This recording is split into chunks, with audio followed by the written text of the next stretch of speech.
So for this our part 3, we're now gonna try to bottle this wine. This wine's been sitting here for quite a few weeks now. It's settled down. It's starting to bubble every now and then just because I moved it over here. And unfortunately it's in the sun, so it's heating up a bit. And that will cause a slight pressure change. So it's bubbled a few times, but it hadn't really bubbled in the last week. So our goal is to get this into here, and then from here into all of these.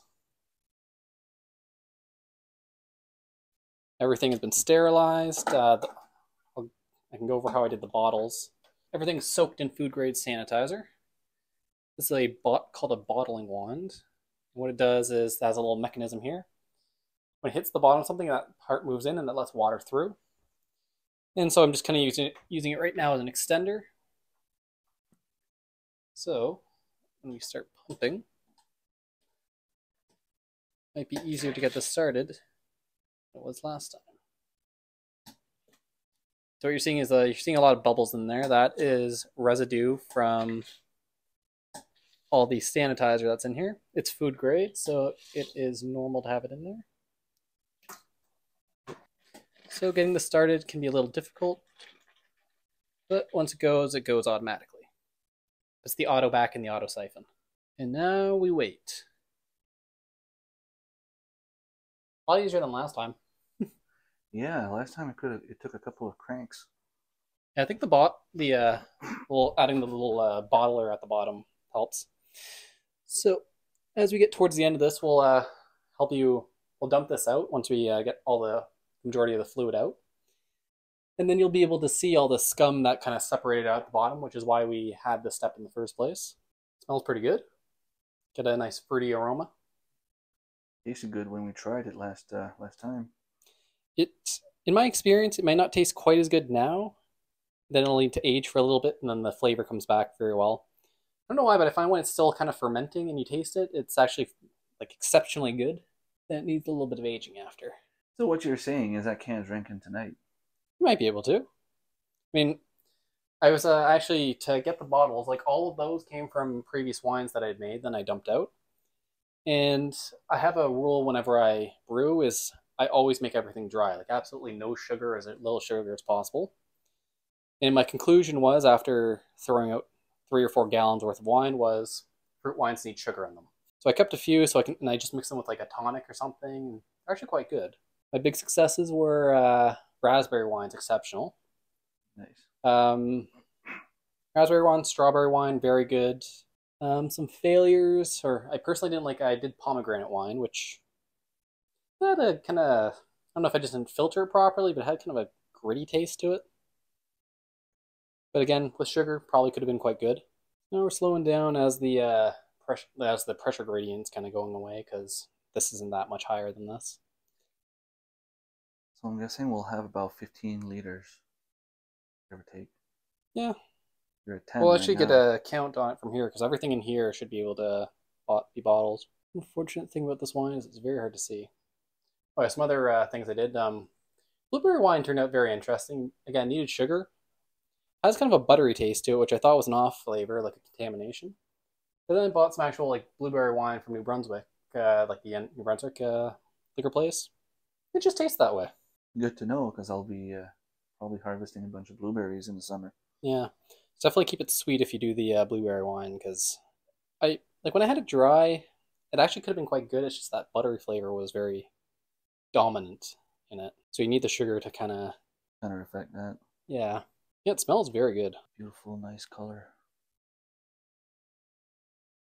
All right. Hey, so, I'm in the video now. What do you want me to do? I need you to hold that tip at the bottom. What we're going to do is we're going to create some more height difference. Drop that. So it has to be at the bottom? Yeah. Mine definitely does not want to be at the bottom.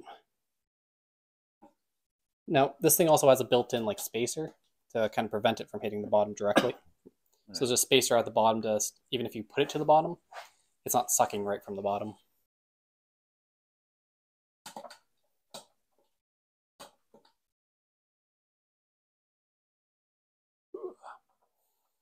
It has to go higher.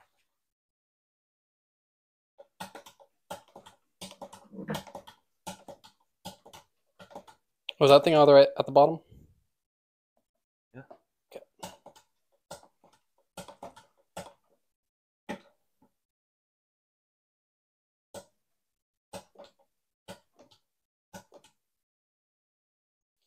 I'd have to say hold it. We might hold this one for now because it is kind of stopped.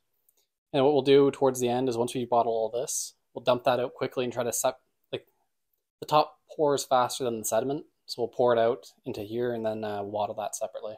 Okay. This is the rest. We have about 12 and a half liters here. All right. Now we bottle. So bottles are, start with the big ones. Mm-hmm. So for context, these are all very strong, high quality bottles. Definitely, if you're new, it's worth spending. Better get nice bottles because even if you screw up, these things won't explode. These things are, because I have made a mistake before of adding sugar into the, like, too much sugar, and when I opened it, basically almost hit the ceiling. How much of it shot out, but it did not explode. In my unprofessional opinion, exploding is bad. So we might do this the proper way for a bit, then we might get lazy.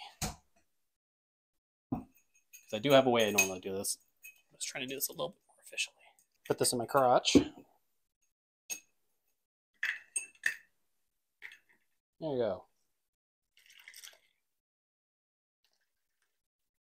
Ideally, you'd have a tube, like a small tube running from here to here, and then you could just but brewing supplies are kind of hard to get down here.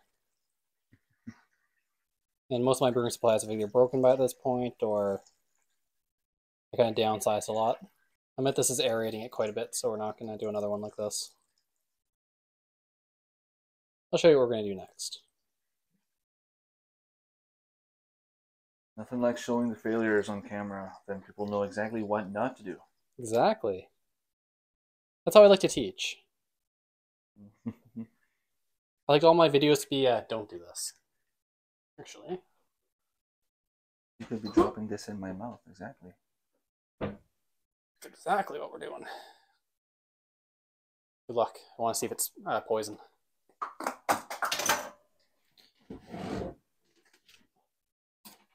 Cheers. Oh my. Good. Oh. It is a high alcoholic oh yeah. I think. So, method 2. Cut out the middleman. This is, I admit, this is how I usually just end up doing it. Secondly, I could use that auto siphon. I could do that and then pump it with the bottler there, but that takes forever and I find it just aerates just as much.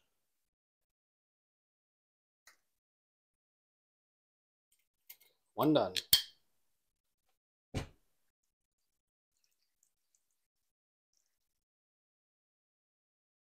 If you're ever really concerned if you over aerated it, which I most definitely did, there's a secret technique to sucking air out of these things using one of these. I'll just do that to show you. So if you're doing small batches, if you want to de-aerate your wine, just grab, it's basically one of these resealable wine corks, stick it in, and just pull. It sucks the air out for you. And I don't know if you can see with the camera, you can see all the bubbles rising to the top. And well, I can see it here. That's how much suction there is now. Yeah. For small batches, I usually do that. Like, I usually do 4 bottles. I would usually do, a small batch for me is like usually 4 bottles. I would usually do that and keep going, suck each one out. That takes forever. And this is going to be a lot of bottles, so I don't think we're going to get to do that.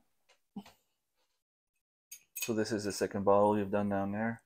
Yes. So now this is bottle number 3. That's going well. Yeah.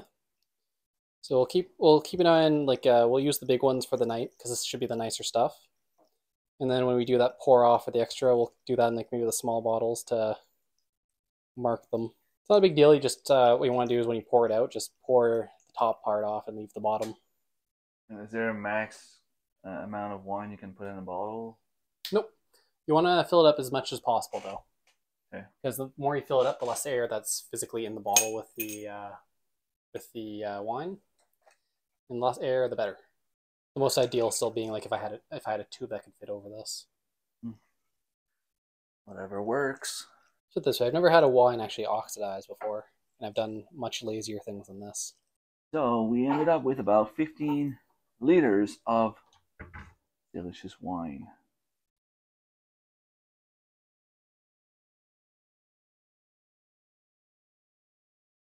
We have our taster right there. Cleaning this up. Look at that. It's a little cloudy. I mean, the other ones you might be able to see through. This one you can't. Just because this is the scummy one. Can't really see too much scum in it, but we'll settle out. So like when it'll settle out at the bottom and cheers.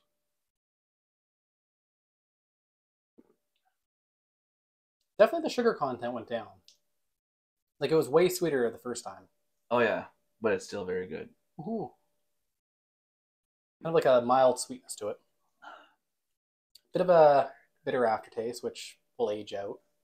Like if you leave it for 6 months to a year, that bitter taste will definitely go down quite a bit, and the fruit flavor comes out a lot more. I doubt that's going to happen. We probably reach, what do you say, 18%? You said potentially up to 18%. Because when I did have it in, like it did stall in the primary fermentation, so I thought it kind of stalled out around 10%. But when we bottled it and we're storing it, we had to keep delaying this video because it kept bubbling. It kept going and going, and like tasting it now, I remember how sweet it was before, and it went from very sweet to now slightly sweet. Yeah. So it definitely ate through that, which now makes me, and you can smell the alcohol. The alcohol is like you can almost feel it on your nose. Yeah, in your throat too, in your mouth too. So yeah, it's definitely closer to 15, 18% now. Enjoy. Always very good. It is very, very good. A little more if you want it. Yeah. I won't say no to that. Cheers. Cheers. And hopefully we don't get food poisoning. I'm kidding. Listen, if this is going to give you food poisoning, you taste it. Yeah. Like let's put it this way. Back when I started brewing, I was brewing 1 gallon every week for about 2 years. So I did this with no formal training in the beginning. Like I just started doing it. I had a chemistry background and kind of just figured it out for myself.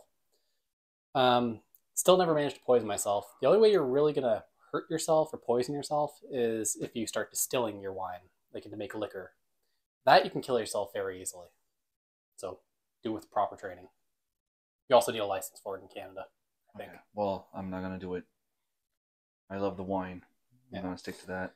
Now, common sense still applies. Like if you taste this and it tastes like foul, moldy, moldy, foul. If you saw mold growing in, like if you ever see like fungus or something growing on top, if you have like fruit in there and it was exposed to the air for too long, see fungus growing there, don't eat that. Common sense still applies. Thanks for the tip. Well, to do a little conclusion here, thank you so much for showing me how to do wine. Now I'm anxious to go and harvest a lot of more fruits and start doing my own wine. It's going to be awesome. Best of luck. Hopefully my viewers enjoyed. And anything else you want to say? If you do this, get better equipment than I did. Don't. If you can find a brewer supply store, buy it all. So it's from one set. Don't buy individually. Every single thing is from a different set for me, so not everything connected well. Definitely made that bottling difficult. And if you can get a nice auto siphon, I recommend investing in the auto siphon. Because these are the most common. They suck. I hate them. There are fancier ones you can buy. These ones are just awful to deal with, honestly. Like, I usually kind of skip that step just because I hate them so much. Awesome. Yeah. Well, thank you so much. I like to end on my hatred for auto siphons. Good luck. Have fun. Don't kill yourself. I mean, don't poison yourself. Promise. Yeah.